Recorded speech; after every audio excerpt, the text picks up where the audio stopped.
पढ़ रहे हैं रस। आप सभी ने पिछली कक्षाओं में भी पढ़े हैं। परिभाषा आपको पता होगी। काव्य को पढ़ने, सुनने अथवा देखने से जिस आनंद की अनुभूति होती है उसे हम रस कहते हैं। और आज हम इसको एक गतिविधि के माध्यम से पढ़ेंगे। तो रस की जिसमें रस के अंग कुछ बच्चे होंगे, रस भी कुछ बच्चे ही होंगे। प्रत्येक रस एक एक बच्चा रस को जो है का वर्णन एक एक बच्चा करेगा। तो सबसे पहले रस की परिभाषा देगी गंगा। मैं हूँ रस। रस काव्य को पढ़ने, सुनने अथवा देखने से जो आनंद की अनुभूति होती है उसे रस कहते हैं। माही से रस के अंग कितने एवं कौन कौन से होते हैं? तो चलिए चलते हैं हम माही के पास। माही बताइए, रस के अंग कितने होते हैं? रस के अंग 4 होते हैं। पहला स्थायी भाव, दूसरा विभाव, तीसरा अनुभाव और चौथा संचारी भाव। अब हम इन सभी अंगों की तरफ चलते हैं। स्थायी भाव। मैं स्थायी भाव।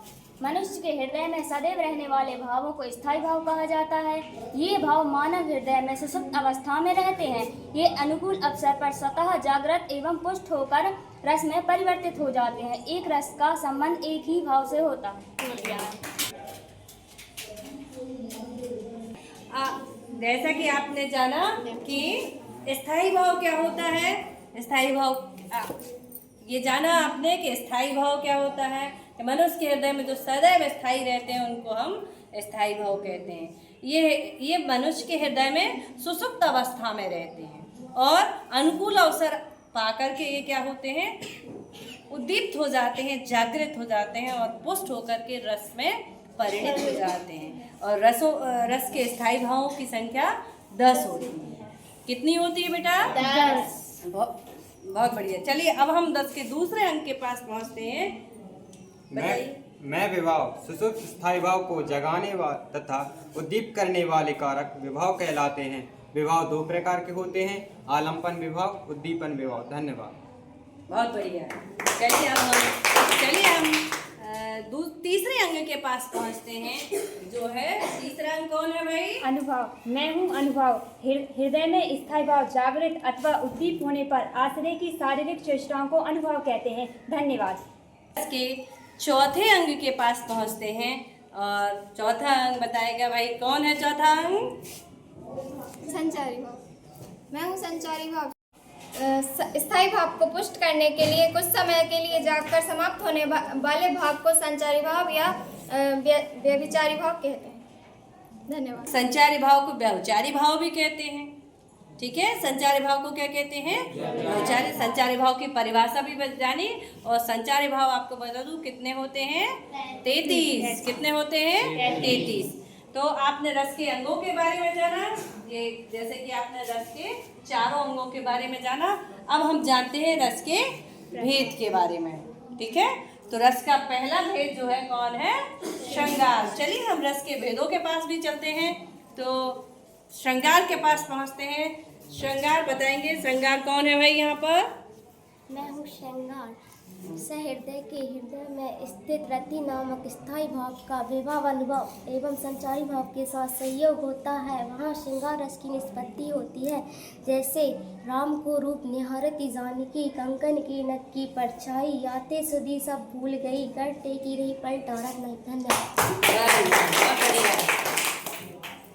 चलिए इसके बाद हम पहुंचते हैं रस के दूसरे प्रकार के पास। दूसरा प्रकार कौन है भाई रस का? पहले हास्य। हाँ। सहृदय के हृदय में हास्य नामक स्थित भाव का जब विभाव अनुभव व संचारी भाव के साथ संयोग होता है तो वहाँ हर्ष रस की निष्पत्ति होती है। जैसे फादर ने बनवा दिए 3 सूट 6 पैंट, बेटा मेरा बन गया कॉलेज स्टूडेंट। धन्यवाद। वेरी गुड, बहुत बढ़िया बेटा। अब अगले रस के अगले। मैं हूँ करुण। सहृदय के हृदय में शोक नामक स्थित भाव का जब विभाव अनुभव व संचारी भाव के साथ संयोग होता है वहाँ करुण रस की निष्पत्ति होती है। प्रिय वह मेरा प्राण का प्यारा कहाँ है, दुख जल निधि में डूबी का सारा कहाँ है। धन्यवाद। तो आप सभी ने जाना करुण रस क्या होता है। अब चौथा रस कौन है? मैं हूँ रौद्र रस। सहृदय के हृदय में जब क्रोध नामक भाव स्थायी भाव विभाव अनुभव संचारी भाव के साथ सहयोग होता है तो वहाँ रोध नामक रस की निष्पत्ति होती है। जैसे श्री कृष्ण के सुन वचन अर्जुन क्रोध से जलने लगे, सब सुख अपना बुलाकर कर्तव्य गुण मानने लगे। धन्यवाद। और हमने जाना रौद्र रस के विषय में। अब हम पांचवें रस के पास पहुंचते हैं और पांचवा रस है वीर सहृदय के हृदय में उत्साह नामक स्थित भाव का जब विभाव अनुभव और संचारी भाव के साथ संयोग होता है वहाँ वीर रस की निष्पत्ति होती है। जैसे बुंदेले हर बोलों के मुँह हमने सुनी कहानी थी, खूब लड़ी मर्दानी वो तो झांसी वाली रानी थी। धन्यवाद। छठवें रस के पास। तो छठवां रस कौन है, बताएंगे जरा? मैं हूँ भयानक रस। सहृदय के हृदय में भय नामक स्थिर भाव का विभाव अनुभव व संचारी भाव के सहयोग होता है तो वहाँ भयानक रस की निष्पत्ति होती है।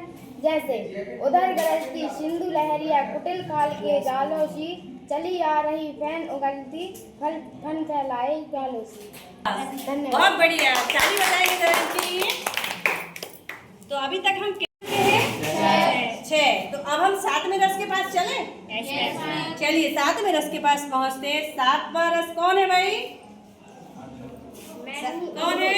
मैं हूँ अद्भुत। सहृदय के हृदय में विस्मय नामक स्थायी भाव का विभाव अनुभव एवं संचारी भाव के साथ सहयोग होता है वहाँ अद्भुत रस की निष्पत्ति होती है। जैसे बिन पग चरे सुनी बिनु काना, कर विधि कर्म करे विधि नाना। धन्यवाद। शाबाश, बहुत बढ़िया। इनने अद्भुत रस की का उदाहरण दिया। बिन पद चले सुने बिनु काना, कर बिन करम करे बिनु नाना। चलिए, ये आपने अभी कितने रस जान लिए हैं? 7 रसों के बारे में जान लिया। अब हम अगले रस के पास पहुंचते हैं, 8वें रस के पास। और 8वां रस कौन है? सहृदय के हृदय में जुगुप्सा नामक स्थित भाव का जब विभाव अनुभव व संचारी भाव के साथ सहयोग होता है तो वहाँ विवश रस की निष्पत्ति होती है। जैसे सिर पर बैठा काग आँखी दो खात निकारक खींचहि जीवहि से और अति ही आनंद और धारक। और आप लोग ताली जरूर बजाएं।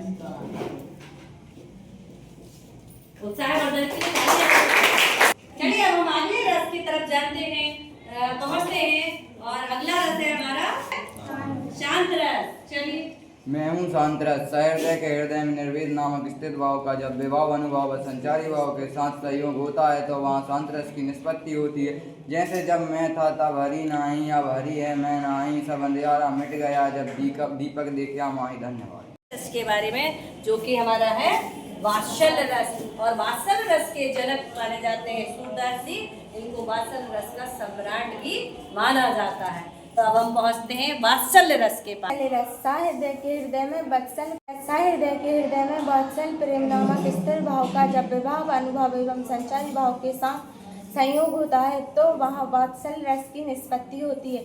जैसे यशोदा हरिपाल ने झुलावे। धन्यवाद। रस की परिभाषा, रस किसे कहते हैं, रस के अंग कितने होते हैं, रस के भेद कितने होते हैं, इस गतिविधि के माध्यम से सब कुछ जाना। आशा करती हूँ आप सभी को बहुत अच्छे से रस समझ में आ गया होगा। क्या कहते हो आप? Yes ma'am. तो आज समाप्त करते हैं रस के बिंदु को। Yes ma'am. चलिए।